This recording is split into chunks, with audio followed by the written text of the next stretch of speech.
नमस्कार दोस्तों, एक बार फिर से आप लोगों का स्वागत है हमारे यूट्यूब चैनल पे।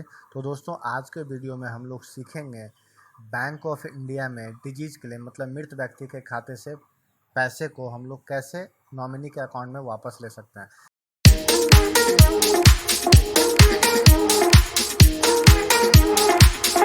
याद रखिएगा दोस्तों, यह जो वीडियो बनाई गई है उस वैसे अकाउंट में जिसमें अकाउंट होल्डर की मृत्यु हो गई है, उन्होंने नॉमिनेशन डाल रखा था अकाउंट में। तो चलिए सबसे पहले चलते हैं फॉर्म के ऊपर में। साथ ही साथ आपको वीडियो ये फॉर्म फिलिंग के बाद मैं आपको यह भी बताने वाला हूँ कि आपको फॉर्म कहाँ से डाउनलोड करना है, आप इसको ऑनलाइन कहाँ से और कैसे आप इसको क्लेम कर सकते हैं। तो बने रहिएगा वीडियो के अंत तक। तो चलिए सबसे पहले चलते हैं फॉर्म के ऊपर में। तो दोस्तों, यह है बैंक ऑफ इंडिया का डिजीज क्लेम सेटलमेंट का फॉर्म, डेथ क्लेम सेटलमेंट का फॉर्म, जिसमें आपको सिर्फ और सिर्फ एनेक्सर 1 भरना है। क्योंकि जैसा कि मैंने बताया था कि वैसे अकाउंट के लिए यह फॉर्म एप्लीकेबल है जिसमें मरने वाले व्यक्ति ने नॉमिनेशन डाल रखा था। तो चलिए सबसे पहले सिर्फ आपको एनेक्सर 1 भरना है, जिसमें नॉमिनी का नाम और उसके 2 विटनेस लगेंगे। दोनों विटनेस के केवाईसी लगेंगे, नॉमिनी के केवाईसी लगेंगे, और मरने वाले व्यक्ति का डेथ सर्टिफिकेट, उनका पासबुक, उनका आधार कार्ड और दोनों विटनेस के भी केवाईसी। तो चलिए सबसे पहले देख लेते हैं फॉर्म में जो नॉमिनेशन, जिसको उस अकाउंट में नॉमिनी अपॉइंट किया गया होगा, उसका नाम, किस ब्रांच में खाता है, वह यहाँ पे भरना है।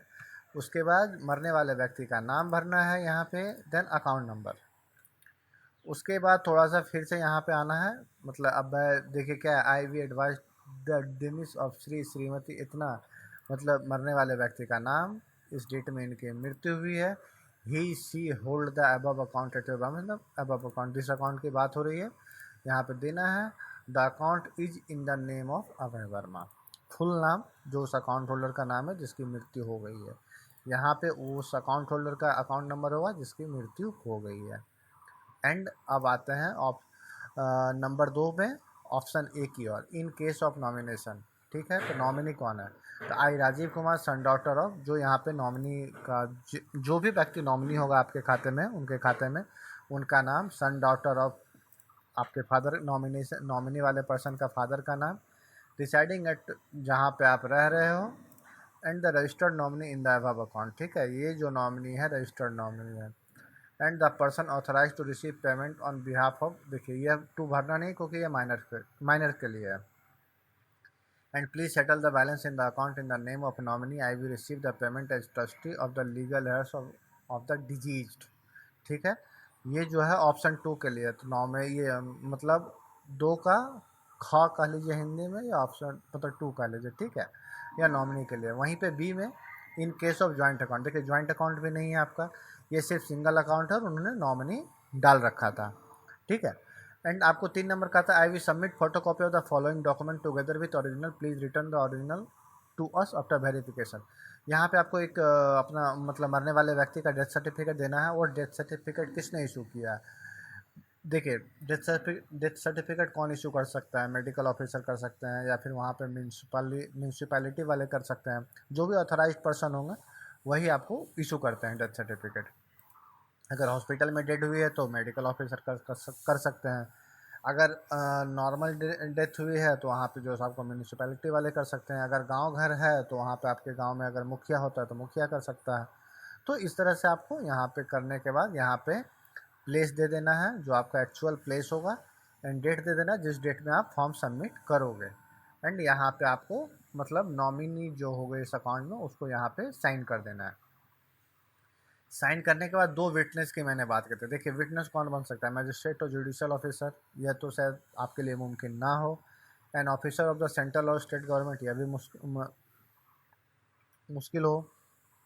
An officer of a bank, अगर बैंक में, लेकिन बैंक वाले बनेंगे नहीं, इसलिए आप सबसे बढ़िया तरीका 2 वैसे पर्सन को ढूंढ लीजिए जो आपको जानते हो और आपके ब्लड रिलेशन में ना हो। ठीक है, 2 person acceptable to the bank. Acceptable mean two से हो गया कि जो आपको जानते हो, जो आपके ब्लड रिलेशन में ना हो, और आप जितने भी रुपए का क्लेम कर रहे हो उसके इक्विवेलेंट में उसके पास कुछ भी, चाहे लिक्विड और अनलिक्विड प्रॉपर्टी हो। लिक्विड हो गया अगर आपके पास एफडी है या बैंक में उतना पैसा पड़ा हुआ है, लेकिन इसका मतलब यह नहीं कि आप उस पैसे को निकाल नहीं सकते हैं, आपके विटनेस निकाल नहीं सकते, निकाल सकते हैं, ठीक है। वो आपके अमाउंट के इक्विवेलेंट जितनी भी हो उतना उनके पास होना चाहिए।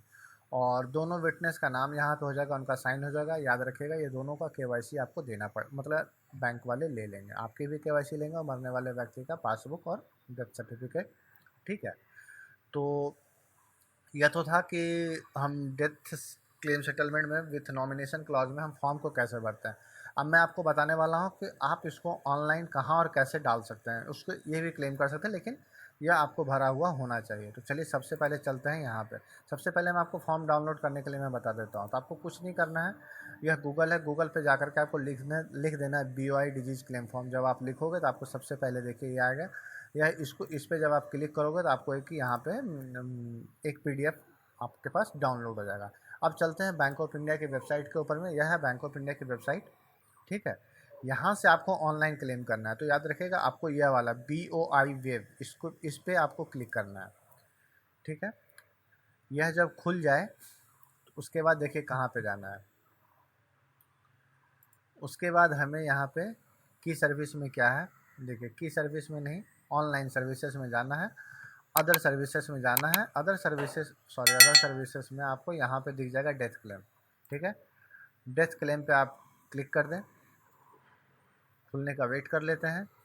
देखिए ये आपको डेथ क्लेम पोर्टल खुल गया। यहाँ पे आपको जो है सो अपना क्लेम सेटलमेंट पे क्लिक करना है। यहाँ पे डिटेल्स ऑफ क्लाइमेंट कौन हो गया, देखिए अदर देन नॉमिनेशन के केस में वो क्लाइमेंट होता है, नॉमिनेशन के केस में भी क्लाइमेंट ही होता है। तो यहाँ पे जो नॉमिनी होंगे उस अकाउंट में उसका नाम आएगा। यहाँ पे रिलेशन जो भी आपको लगता है, अगर इसमें नहीं है, अगर आप ग्रैंड सन है, ग्रैंड डॉटर है, जो भी है, तो आप यहाँ पे अदर्स पे टिक कर सकते हैं। यहाँ पे अपना ईमेल आईडी दीजिए।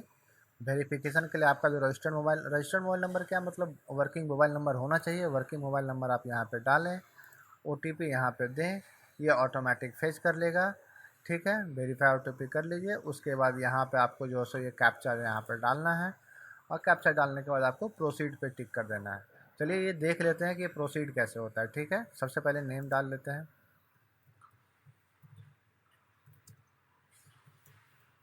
या नाम हो गया, ये रिलेशन दे दीजिए, ठीक है। ईमेल दे दीजिए।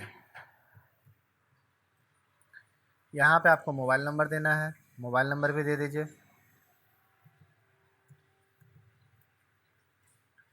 वेरीफाई OTP पे टिक कर दें। वेरीफाई आपका OTP हो गया। उसके बाद यहाँ पे कैप्चा डालना है, NOLAN। इतना डालने के बाद हमें प्रोसीड कर देना है, ठीक है। अब देखिए यहाँ पे आपको आ गया डेथ क्लेम पोर्टल में स्टेटस ऑफ लॉज क्लेम। आपको अगर आपने ऑलरेडी से सबमिट कर दिया है तो आपको यहाँ से स्टेटस आपको पता चल जाएगा।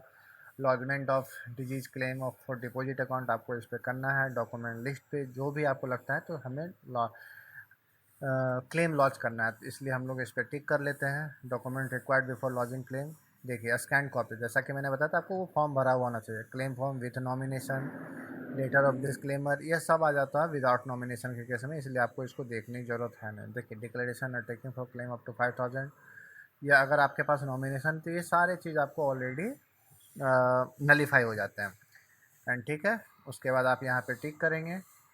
उसके बाद नेक्स्ट पे आपको क्लिक करना है। उसके बाद नेम ऑफ डिजीज डिपॉजिटर, मरने वाले व्यक्ति का नाम, date of death, religion, is nomination available, आपको इस पर टिक कर देना है। नाम of nominee, relationship with nominee, इसको करने के बाद details of claimant, number of claimants आपको 1 देना है, ठीक है। इनका नाम देना है, ब्रांच दीजिए, डिस्ट्रिक्ट दीजिए। इस तरह से भरने के बाद आप जो है सो बढ़ते जाएंगे। यहाँ पे अकाउंट नंबर देना है, ठीक है। तो दोस्तों इस पूरे वीडियो में मैंने आपको कवर किया कि डिजीज क्लेम सेटलमेंट के फॉर्म को हम कैसे भरते हैं, उसको ऑनलाइन कहाँ से और किस तरह से हम अप्लाई करते हैं। अगर आप ब्रांच विजिट नहीं कर पा रहे हैं तो आप प्रॉपर तरीके से आप इसको भी फॉलो कर सकते हैं ऑनलाइन सबमिशन के लिए, ठीक है। तो दोस्तों उम्मीद करता हूँ कि वीडियो आपको पसंद आई होगी, और अगर आपको पसंद आई तो प्लीज़ हमारे चैनल को लाइक और सब्सक्राइब करना ना भूलेंगे। चलिए तो मिलते हैं इसी प्रकार के कुछ और इन्फॉर्मेटिव वीडियो के साथ।